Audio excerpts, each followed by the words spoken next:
तो जैसा कि लास्ट एपिसोड में आपने देखा, तीसरा प्रिंस कंपटीशन से बाहर हो जाता है। अब चंद्रान के पिता यही सवाल हुआंग शाओ से पूछते हैं। हुआंग शाओ कहता है कि सबसे जरूरी है विजन, यानी आप कितनी दूर का सोच सकते हो। अगर आप सिटी का सोचोगे तो उस तक ही पहुंचोगे, स्टेट का सोचोगे तो स्टेट तक, और विजन वर्ल्ड का होगा तो वर्ल्ड पर राज करोगे। अब यही सवाल हेई से पूछा जाता है। हेई कहता है कि अगर आपके पास सब कुछ है पर नसीब नहीं है तो सब कुछ होने का भी कोई मतलब नहीं है। एक स्टेट अपने एम्परर के नसीब पर जीता है और एम्परर के पास कैपेबिलिटी नहीं है तो वो अपने स्टेट को कैसे बचाएगा। इसलिए मेरे हिसाब से नसीब सबसे जरूरी है। सभी का आंसर सुन चंद्रान के पिता कहते हैं कि मेरा ये सवाल पूछने का मकसद था कि आगे चलकर सारे स्टेट और वर्ल्ड तुम्हारे ही होंगे। यह कहकर चंद्रान के पिता सभी को लेकर सांगमांग गेम वाले कमरे में आते हैं। यहाँ पहला व दूसरा प्रिंस तो गेम को देख के ही अपना हाथ पीछे खींच लेते हैं, क्योंकि उनका मानना था कि जिसे तिएनजी और ताइयिन जैसे मास्टर भी पूरा नहीं कर पाए उसे वो लोग कैसे पूरा करेंगे। उन दोनों के वहां से चले जाने के बाद अब सिर्फ हुआंग शाओ और हेई बचते हैं। इसलिए चंद्रान के पिता उन दोनों से पूछते हैं कि क्या वो दोनों इस गेम को पूरा करना चाहते हैं। हुआंग शाओ इसका कोई जवाब नहीं देता और हेई को अपने साथ गेम खेलने को कहता है। इधर सैनिक जियांदे को खाना देते टाइम कहते हैं कि हम आज रात को आपको बचाने आएंगे, इसलिए तैयार रहना। वहीं फेंगजू अपने सैनिक से कहता है कि मेरे प्लान के मुताबिक जियांदे आज रात को जेल से भागने की कोशिश करेंगे। तुम लोग लांशी के सैनिक बनकर उन्हें बचाने जाना और रॉयल आर्मी के आने का इंतजार करना।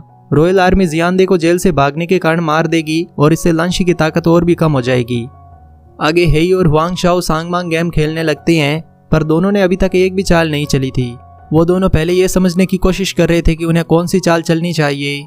चंद्रान के पिता जब दोनों को कोई भी चाल चलता नहीं देखते तो वो चंद्रान से इस बारे में पूछती हैं। चंद्रान कहती है कि ये दोनों पहले अपने मन में गेम कंप्लीट करने की कोशिश कर रही हैं ताकि एक दूसरे की चाल को समझ सके। इधर फेंगजू के सैनिक प्लान के अनुसार जियांदे व उनके साथियों को रात के टाइम बचाने आते हैं। वो जेल के सैनिकों को मारकर सभी को अपने साथ चलने को कहते हैं।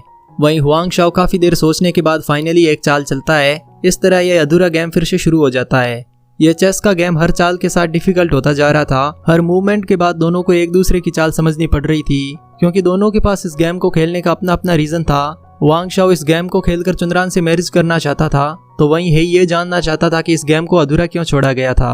आगे जियांदे एक सैनिक से कहते हैं कि हम बहुत टाइम से जेल से बाहर हैं, हमें जल्दी यहाँ से निकलना होगा। तभी फेंगचांग वहां आ जाता है और उस सैनिक को पकड़ लेता है। वो जियांदे से कहता है कि आपको जानबूझकर जेल से बाहर लाया गया था। ये फेंगजू की चाल है जिससे लांशी को और कमजोर किया जा सके, इसलिए आप वापस जेल में चले जाएं। लांशी के आते ही आपको जेल से बाहर निकाल दिया जाएगा। अब फेंगचांग जोंगली से कहता है कि मैंने लांशी के साथ बहुत टाइम से चेस नहीं खेला है, वो आए तो उसे कह देना कि मैं उसके साथ चेस खेलना चाहता हूँ। इस पर जोंगली चांगई को मैसेज देकर हेई के पास जाने को कहता है और बताने को कहता है कि योंगजो में सब कुछ फिर से कंट्रोल में किया जा चुका है। इधर हेई और हुआंग शाओ का मैच अभी भी चल रहा था। हुआंग शाओ हेई से कहता है कि तुम सिर्फ अपने आप को बचाते रहोगे तो मुझसे फाइट कब करोगे, इससे तो तुम्हारी सारी चाल बेकार हो जाएगी। हेई कहता है कि क्या तुम्हें यही लगता है कि मेरा खुद को बचाना गलत है।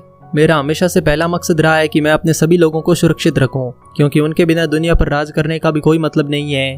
तुम मुझे हराने के लिए मुझ पर एक बड़ा अटैक करना चाह रहे थे, पर इसी दौरान तुमने अपने सैनिकों को सुरक्षित नहीं रखा। इस कारण तुम्हारे पास बड़े अटैक करने के लिए अब ज्यादा सैनिक नहीं बचे हैं। हेई की बात सुन हुआंग शाओ कहता है कि हम दोनों में से चाहे कोई भी विनर हो, पर आज मैंने तुमसे जो कुछ भी सीखा है मैं उसे कभी नहीं भूलूंगा। पर अभी के लिए मैं ये गेम पूरा करना चाहता हूँ। हेई को भी गेम पूरा करना था, क्योंकि उस पर अपने पिता का दबाव था। तभी हेई चांगई की आवाज सुनता है, जिससे उसे पता चल जाता है कि अब सब कुछ फिर से उसके कंट्रोल में हो चुका है। अब हेई चंद्रान वे उसके पिता से कहता है कि मैं अपनी चाल यहीं रोकता हूँ और खुद को आउट करता हूँ। इतना कहकर हेई वहां से चला जाता है। अब क्योंकि हुआंग शाओ अकेला ही बचा था तो चंद्रान के पिता उसे विनर बना देते हैं। वहीं फेंग को जोंगे बताता है कि जियांदे को किसी ने जानबूझकर जेल से भगाने की कोशिश की है, वो अपनी मर्जी से नहीं भाग रहे थे। फेंग कहते हैं कि अब जियांदे वापस जेल में आ चुके हैं तो मुझे हेई पर पूरा भरोसा हो चुका है कि वो कंपटीशन में भी कुछ ऐसा जरूर करेगा जिससे वो आउट हो जाए। आगे हेई बाई से मिलने आता है। बाई पूछती है कि मेरे मास्टर अब कैसे हैं। हेई कहता है कि वो अब सुरक्षित है और जल्दी उन्हें जेल से बाहर निकाल दिया जाएगा। इतना कहकर हेई बाई के करीब आता है और कहता है कि मैं बहुत टाइम से तुमसे कुछ कहना चाहता था, और क्योंकि यहाँ कोई परेशान करने वाला नहीं है तो मैं तुम्हें अपनी फीलिंग्स बताना चाहता हूँ। अब हेई बाई को प्रपोज करता है और कहता है कि मैं ऐसा नहीं कहने वाला कि मैं तुम्हारे लिए दुनिया जीत लूंगा, और ना ही दूसरे कोई झूठे वादे करने वाला हूँ, पर एक वादा जरूर करता हूँ कि मैं अपनी लाइफ के एंड तक सिर्फ और सिर्फ तुम्ही से प्यार करता रहूंगा और तुम ही मेरी इकलौती वाइफ होगी। बाई हेई से कहती है कि मेरा लव टोकन कहाँ पर है। इस पर हेई बाई के और करीब आता है और उसे किस करने लगता है। यहाँ हमें इन दोनों के सभी स्वीट्स मोमेंट दिखाए जाते हैं। यहाँ एक इम्पोर्टेंट बात मैं आपको बता दूं कि इस एपिसोड तक हमें हेई की स्ट्रगल, लव और उसकी लाइफ के बारे में बताया गया है, पर इस एपिसोड के बाद शुरू होता है हेई के दुनिया जीतने का सफर। आगे फेक लीडर वू यान को बताता है कि हेई ने चुनरान से मैरिज ना करके अपना एक और मौका गवा दिया है, अब ऐसे वो दुनिया पर राज कैसे करेगा। वू यान कहता है कि हेई को अभी अपने स्टेट का वारिस बनना है, अभी वो दुनिया पर राज करने का नहीं सोच सकता। फेक लीडर कहता है कि हमें एक और बात पता चली है, आपके लिए जेड टोकन बनाने वाला आदमी भी योंगजो की जेल में है, पर मुझे नहीं लगता कि वो अभी जियानदे से मिला है या उसने जियानदे को कुछ बताया है। यह सुनकर वू यान कहता है कि मैं कोई मुसीबत नहीं चाहता, इसलिए मुझे जियानदे से मिलना होगा और जानना होगा कि उन्हें क्या पता चला है। वहीं फैंग इनुज से पूछते हैं कि हेई ने चुनरान से मैरिज नहीं की है, तुम्हें क्या लगता है उसने ऐसा क्यों किया होगा। इनुज कहता है कि वो आपसे रिलेशन नहीं तोड़ना चाहते, उनके लिए आप जरूरी हो। यह सुनकर फैंग कहते हैं कि तियानशुआंग सेक्ट के लोगों को जेल से बाहर निकाल दो, हमें उन्हें और ज्यादा जेल में रखने की कोई भी जरूरत नहीं है।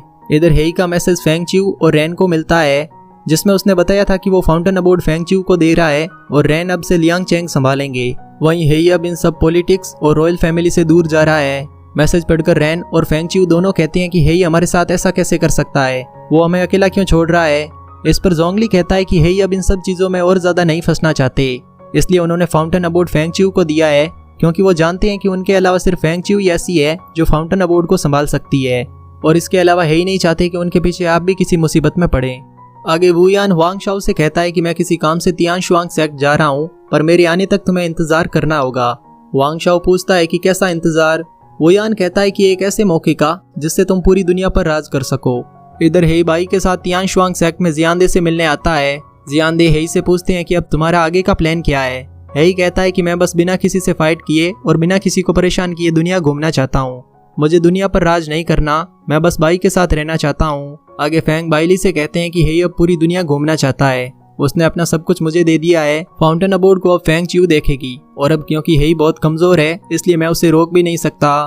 पर यह मत सोचना कि मुझे तुम्हारी चाल समझ में नहीं आ रही है, फैंग चांग मेरा वारिस नहीं बन सकता और हेई बनना नहीं चाहता, तो बचा सिर्फ फैंग जू। मैं जानता हूँ कि जियानदे को जेल से बाहर निकालने में उसी का हाथ है। यह सुनकर बाइली कहती है कि फैंग जू नादान है, पर वो आपको धोखा नहीं दे सकता, वो सिर्फ आपका वारिस बनना चाहता है, वो भी योंगजो का भला ही चाहता है। इस पर फैंग कहते हैं कि अगर ऐसा ही है तो मैं उसे एक मौका देने को तैयार हूँ, उसे हमारे योंगजो के साउथ साइड में जितने भी लुटेरे हैं उन सबको मारना होगा। बाइली कहती है कि फैंग जू लुटेरों से कैसे फाइट करेगा। फैंग कहते हैं कि अगर वो मामूली लुटेरों से फाइट नहीं कर पाएगा तो मेरा वारिस कैसे बनेगा। इधर वू यान जियानदे से मिलने आता है। जियानदे उसे जेड टोकन दिखाते हुए पूछते हैं कि तुम इस टोकन के बारे में क्या जानते हो। वेल जियानदे जानते थे कि यह टोकन वू यान की फैमिली का है, पर अब देखना यह था कि वू यान इस टोकन के बारे में जियानदे से क्या कहता है। इसी सीन के साथ एपिसोड 31 यही एंड होता है। मैं होप करता हूँ कि आपको ये एपिसोड पसंद आया होगा। मिलते हैं नेक्स्ट एक्सप्लेनेशन वीडियो में, तब तक के लिए शिए शिए शाओकान।